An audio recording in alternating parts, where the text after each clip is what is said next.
Hello बच्चों, एक नया वीडियो आ चुका है और आज का जो कॉन्सेप्ट है वो है some important concepts for CBSE exams. आज का जो हमारा टॉपिक है हम उसमें समझेंगे कुछ इम्पोर्टेंट कॉन्सेप्ट्स जो इलेक्ट्रिक चार्जेस एंड फील्ड में सीबीएसई एग्जाम्स पूछ सकते हैं। ठीक है, तो सबसे पहला कॉन्सेप्ट ये है बच्चों कि मान लेते हैं ये इलेक्ट्रिक फील्ड है ई वेक्टर। ठीक है, और अगर इस इलेक्ट्रिक फील्ड में हम एक पॉजिटिव चार्ज रखते हैं, ठीक है, और इस पॉजिटिव चार्ज का मास है m, this is positive charge plus q, और इसका मास है m। तो आपको पता है कि इस चार्ज पे कितना फोर्स लगेगा। आपको पता है F vector is equals to Q E vector. ठीक है, यहां पे F क्या है, फोर्स है, चार्ज क्या है, Q जो इसके पास चार्ज है, और E वेक्टर क्या है, इलेक्ट्रिक फील्ड।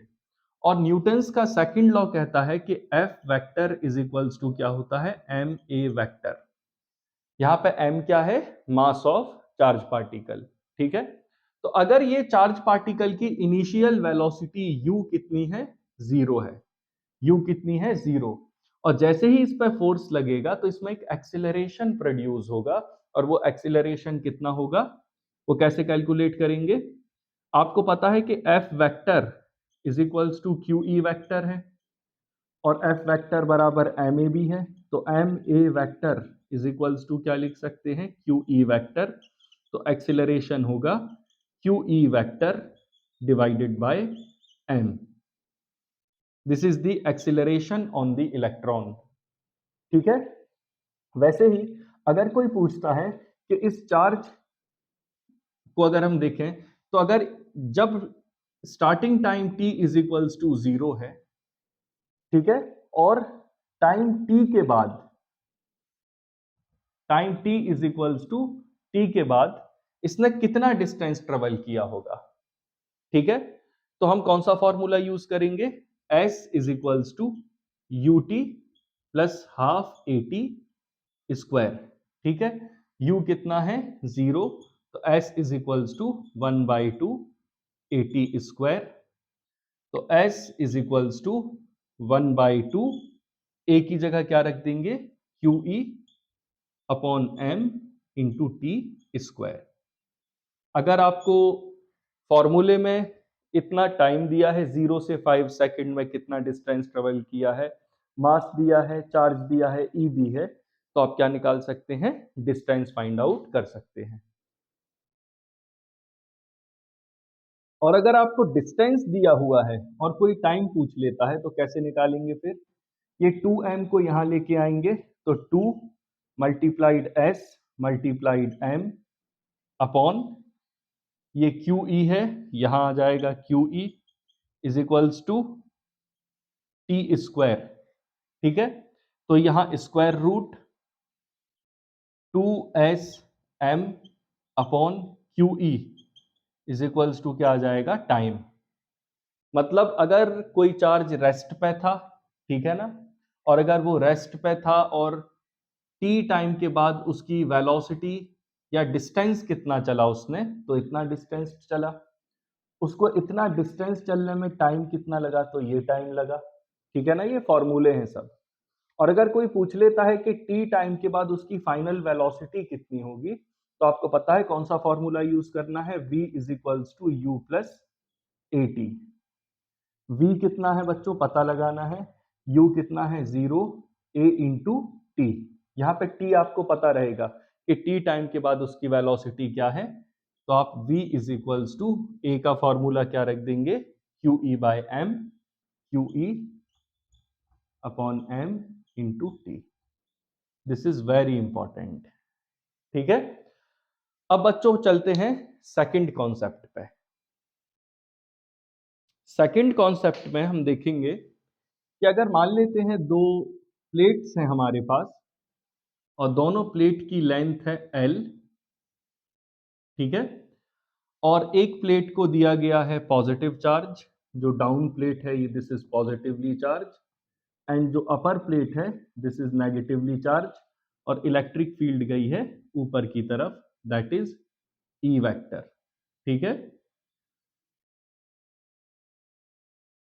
अब अगर मान लेते हैं बच्चों यहां से एक पॉजिटिव चार्ज इस इलेक्ट्रिक फील्ड में एंटर कर रहा है और इसकी वेलोसिटी है v0। कितनी वेलोसिटी है? v0। तो अगर ये इलेक्ट्रिक फील्ड यहां ना होती रास्ते में तो ये चार्ज पार्टिकल बिल्कुल सीधा चला जाता। लेकिन जैसे ही ये चार्ज पार्टिकल इस इलेक्ट्रिक फील्ड में एंटर करेगा तो ये इलेक्ट्रिक फील्ड इस पॉजिटिव चार्ज पे अपवर्ड डायरेक्शन में फोर्स अप्लाई करेगी। तो ये चार्ज पार्टिकल सीधा ना जा करके कुछ ऐसे रास्ते से यहां जाएगा। ठीक है, आपको क्या पता लगाना है कि ये जो इसने डिस्टेंस y ट्रेवल किया है ये कितना है। ये आपको y पता लगाना है कितना है। ठीक है, तो बच्चों सबसे पहले ये देखें कि इसकी इनिशियल वेलोसिटी जो है, इनिशियल वेलोसिटी अलोंग x कितनी है? vx is equals to v0। और इनिशियल वेलोसिटी अलोंग y कितनी है? Initial velocity along y axis, यहां पे x का मतलब है x एक्सिस और y का मतलब है, तो vy वेक्टर कितना है बच्चों? 0, क्योंकि चार्ज पार्टिकल तो अलोंग x ही जा रहा है ना शुरुआत से ही। इसकी y डायरेक्शन में वेलोसिटी क्या है? 0 है। तो अगर हम देखें, अगर ये v0 वेलोसिटी से चल रहा है तो इसको l लेंथ की ये जो इलेक्ट्रिक फील्ड है इसे क्रॉस करने में कितना टाइम लगेगा? तो time required,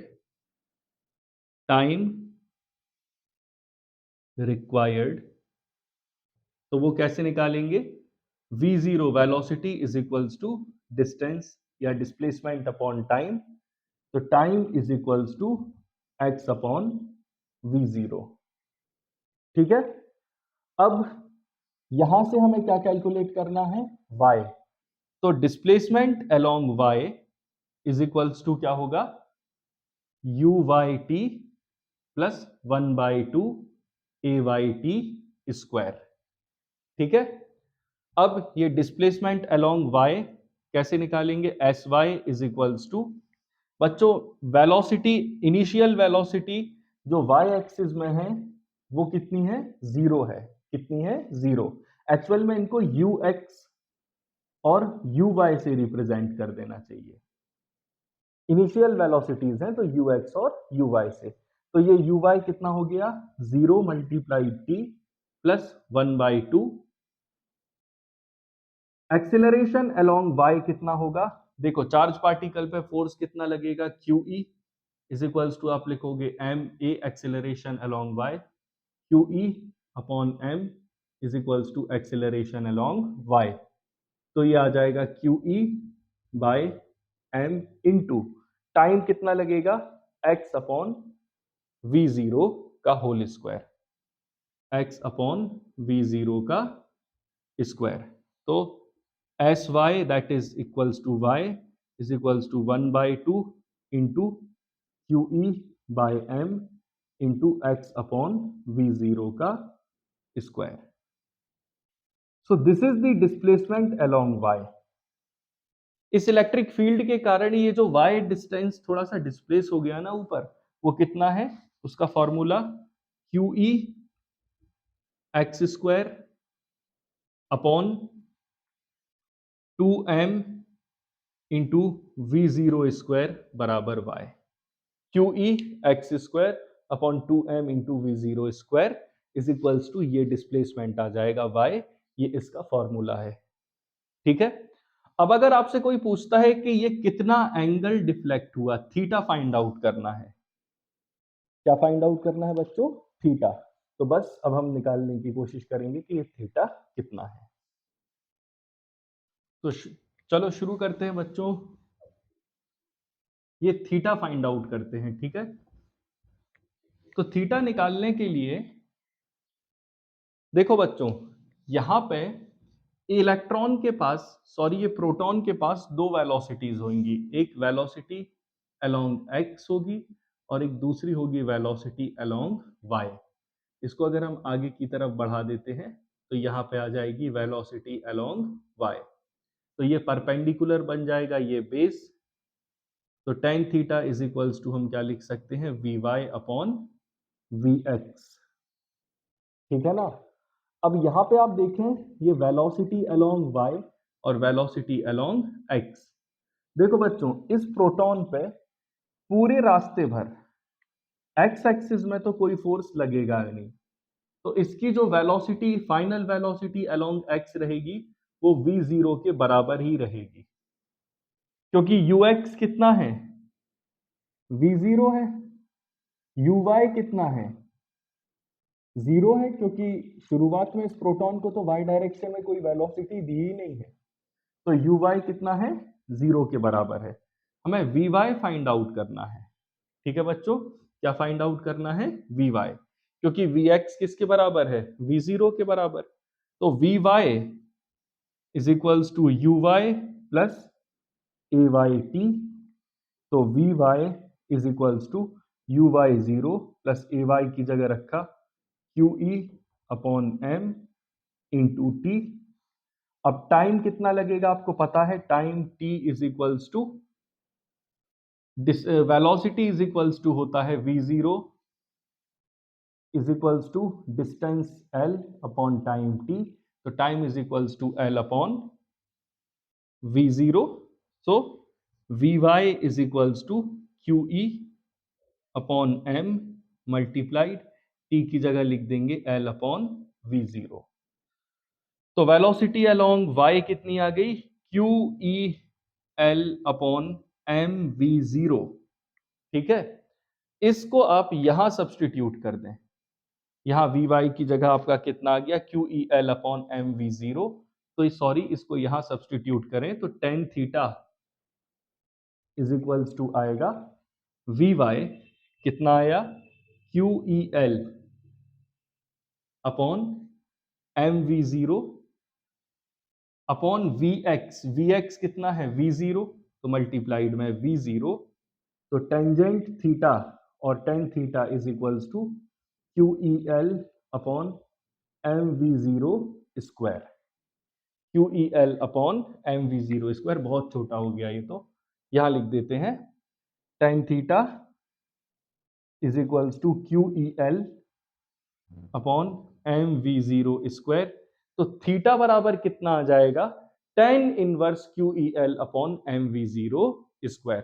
theta is equals to tan inverse, यहां लिख देता हूं, theta is equals to tan inverse QE L upon M V zero square. यहां वी जीरो क्या है, इनिशियल वेलोसिटी, और थीटा क्या है, ये एंगल जिससे ये डिफ्लेक्ट हुआ है, ये थीटा। ठीक है, तो बच्चों ये क्वेश्चंस थे एक्सीलरेशन पे बेस्ड, वेलोसिटी पे बेस्ड और एंगल ऑफ डिफ्लेक्शन पे बेस्ड। अब कुछ और वैरायटी भी आती है क्वेश्चंस की, उनको कहते हैं इक्विलिब्रियम कंडीशन क्वेश्चंस, वो और देखते हैं और इस वीडियो को ओवर करते हैं।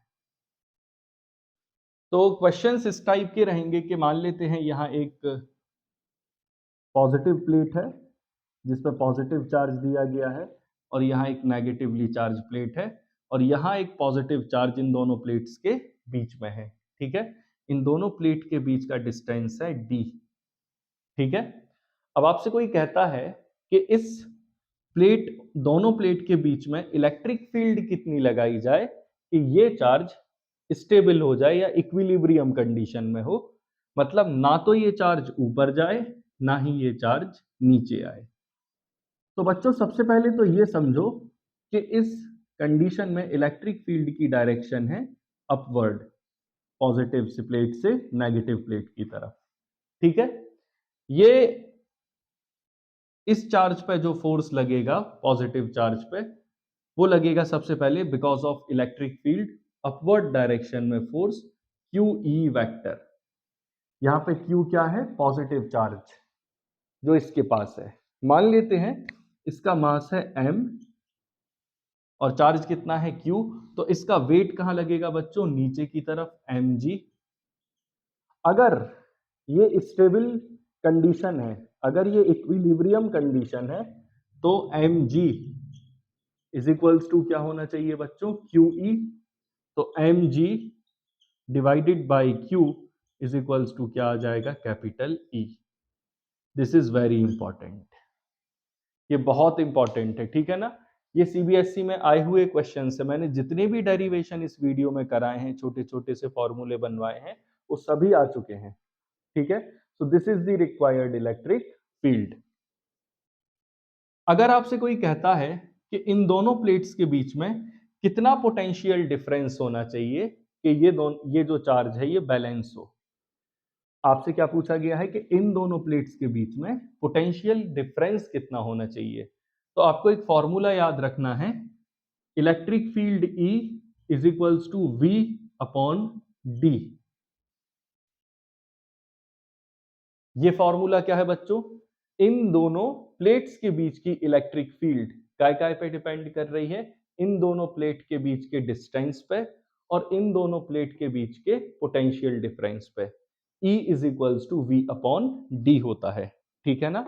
यहाँ पे E क्या है, electric field, V is potential difference and D is distance. तो आपसे कोई पूछे कि कितना पोटेंशियल डिफरेंस चाहिए होगा, तो आप mg upon Q is equals to V upon D लिख सकते हैं। तो यहाँ क्या आ जाएगा, mg multiply distance between two plate divided by charge q is equals to क्या आ गया, V, ठीक है। और अगर कोई पूछ लेता है कि इसके पास कितना चार्ज होना चाहिए कि ये यहाँ पे बैलेंस रहे, तो आप वो चार्ज कैसे निकालेंगे, mg upon e is equals to q, ठीक है। चलो एक क्वेश्चन मैं आपको देता हूं कि मान लेते हैं यहाँ पे दो प्लेट्स हैं, एक प्लेट पे है पॉजिटिव चार्ज, इस बार याद रखना चार्ज पॉजिटिव ऊपर, और यहाँ पे है नेगेटिव चार्ज, ठीक है। ये पॉजिटिव से नेगेटिव इलेक्ट्रिक फील्ड नीचे आ रही है, और इस एक इलेक्ट्रिक फील्ड में बच्चों एक कॉइन रखा हुआ है, ठीक है। इस कॉइन से कितने इलेक्ट्रॉन निकाले जाएं या इस कॉइन को कितने इलेक्ट्रॉन दिए जाएं, ऐसा क्वेश्चन कर लेते हैं। इस कॉइन को कितने इलेक्ट्रॉन दिए जाएं कि ये कॉइन इस इलेक्ट्रिक फील्ड में बैलेंस्ड हो जाए, ना ही ये नीचे जाए ना ही ऊपर जाए। इस कॉइन का मास है m। तो बच्चों कॉइन का वेट कहाँ लगेगा, नीचे mg, और फोर्स कहाँ लगेगा कॉइन पे, ऊपर QE। क्योंकि जब आप कॉइन को इलेक्ट्रॉन देंगे तो उस पर कौन सा चार्ज आने लगेगा, नेगेटिव, और नेगेटिव चार्ज के कारण इस पर फोर्स लगेगा ऊपर की तरफ, नीचे नेगेटिव है ऊपर पॉजिटिव। तो QE is equals to mg, आपको पता लगाना है कितने इलेक्ट्रॉन देने चाहिए, तो Q इज इक्वल्स टू क्या लिख सकते हैं, Ne, तो n small e into capital E बराबर mg। तो n की वैल्यू निकालना है, तो n स्मॉल n is equals to mg upon small e into capital E। These are the number of electron which are given to the coin। इस coin को इतने नंबर ऑफ इलेक्ट्रॉन आपको देने पड़ेंगे। यहाँ पे स्मॉल ई क्या है, charge on one electron, okay. तो बच्चों यहाँ पे ये वीडियो खत्म होता है, और इसके अलावा एक क्वेश्चन और होता है, वो मैं आपको और कराता हूं, फिर वीडियो मैं खत्म कर दूंगा, ठीक है। पेंडुलम का क्वेश्चन और होता है बच्चों, एक पेंडुलम का क्वेश्चन मैं भूल गया था, वो इंपॉर्टेंट क्वेश्चन है, वो भी लिख लें। आप इमेजिन करें कि आपके पास एक पेंडुलम है, और उस पेंडुलम को आपने पॉजिटिव चार्ज दे करके, इस पे पॉजिटिव चार्ज है, इलेक्ट्रिक फील्ड में सस्पेंड किया है। This is a pendulum, this is the length L and this is the positive charge, और ये इलेक्ट्रिक फील्ड है E वेक्टर। तो बच्चों जैसे ही इलेक्ट्रिक फील्ड में इस पेंडुलम को रखा जाएगा जिसका मास है m, और इसको पॉजिटिव चार्ज दिया गया है, तो इस पर एक फोर्स लगेगा जिस कारण से ये पेंडुलम यहां पे आकर के रुक जाएगा। और कितना फोर्स लगेगा इस पेंडुलम पे, QE वेक्टर। कितना फोर्स लगेगा बच्चों, QE vector. Because of this force QE vector, ये पेंडुलम में एक डिस्प्लेसमेंट आया, एंगुलर डिस्प्लेसमेंट थीटा, जिस कारण से इस स्ट्रिंग में एक टेंशन प्रोड्यूस होगा टी, ठीक है ना। इस पेंडुलम का मास है m, तो वेट कहां लगेगा, नीचे की तरफ, mg, और टेंशन जो है इसको हम रिजॉल्व कर देंगे दो हिस्सों में, ये एंगल थीटा, तो ये आ गया t cos थीटा और ये आ गया t sin थीटा। ये पेंडुलम इस समय इक्विलिब्रियम कंडीशन में है, चार फोर्सेस लग रहे हैं, एक QE, दूसरा t cos थीटा, फिर t sin थीटा और mg। और अगर ये इक्विलिब्रियम में है इसका मतलब t cos थीटा किसके बराबर होना चाहिए, mg, और t sin थीटा किसके बराबर होना चाहिए बच्चों, QE के बराबर होना चाहिए, ठीक है। अब इन दोनों इक्वेशंस को आपस में अगर हम डिवाइड कर देते हैं तो क्या आएगा, जैसे t sin theta upon t cos theta is equals to QE upon mg, तो tan theta is equals to QE upon mg, तो थीटा की वैल्यू कितनी आएगी, tan inverse QE upon mg। और अगर आपसे कोई पूछ लेता है टेंशन कितना होगा इस स्ट्रिंग में, तो टेंशन का फॉर्मूला क्या आ जाएगा, T is equals to QE upon sine theta. तो बच्चों फाइनली यहां पे हम इस वीडियो को ओवर करेंगे। आज मैंने आपको इलेक्ट्रिक फील्ड में चार्जेस को इक्विलिब्रियम पोजीशन पे ला करके टाइप्स ऑफ क्वेश्चन बना के दिखाए जो बन सकते हैं सीबीएसई में, और अगर वो मूविंग चार्ज है जो मूव कर सकता है तो उसमें मैंने आपको एक्सेलरेशन, वेलोसिटी, डिस्प्लेसमेंट, ये सब निकालने की टेक्निक्स बताई। ओके।